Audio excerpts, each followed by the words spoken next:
Today, we're talking about a story that started as a local incident in Minneapolis, but quickly, and I mean quickly, spiraled into a national headline, sparking a really intense debate. So, let's break down how this tragic event unfolded and why it grabbed the whole country's attention.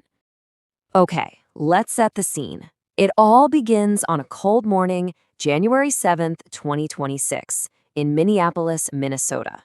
This specific day, this specific place, would soon become the focal point of a massive national story. At the absolute heart of this story is one single jarring event. An agent with U.S. Immigration and Customs Enforcement, ICE, fired multiple shots into a vehicle.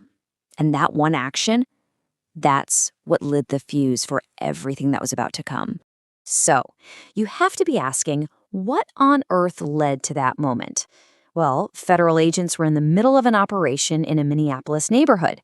They approached a vehicle being driven by Renee Good, and right there on Portland Avenue, the situation escalated with truly tragic speed. Now, thanks to bystander video and news reports, we can pretty much piece together the sequence of events. First, the agents walk up to her Honda Pilot. Then, an agent orders Renee to get out of the SUV. After what sounds like a very brief, very tense moment, she tries to drive away, and within seconds, an agent opens fire, striking Renee and causing her vehicle to crash. It all happens so fast. To really understand the full impact of what happened, we need to look beyond the shocking headlines and get to know the person at the center of it all.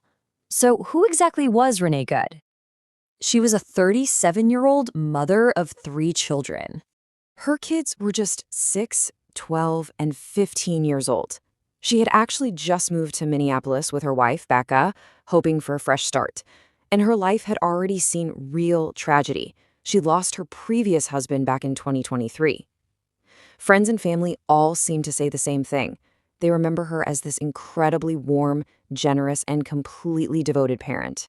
But the private life of this mother and wife was about to be thrown into a very, very public spotlight. And that's because the whole thing was caught on a bystander's video. It didn't just stay a local news story. That footage spread online like wildfire, igniting this fierce and immediate public debate. And this timeline just shows you the incredible speed of it all.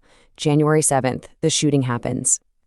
The very next day, the video is all over social media. By January 9th, it's a national news story. And get this, by the 11th, just 4 days later, there are protests and vigils being held not just in Minneapolis, but in cities all across the country. As the story exploded, so did the division. The country almost immediately split into 2 camps, with 2 very different narratives about the shooting and whether the use of lethal force was justified. So you basically had 2 conflicting views form right away. On one side, some government officials came out and defended the agent's actions, calling it necessary self-defense. But on the other side, a whole lot of citizens and advocacy groups were demanding intense scrutiny, asking the big question: was using lethal force really justified here? And as you'd expect in a debate this heated, misinformation started to spread.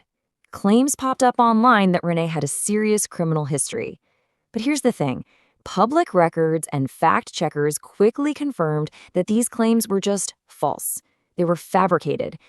The fact that she had no serious criminal record became a really crucial point for her family as they fought to defend her memory. With all the political back and forth, it can be really easy to lose sight of the actual person at the center of the storm. So let's just shift the focus for a minute back to Renee Good and how her family hopes she'll be remembered.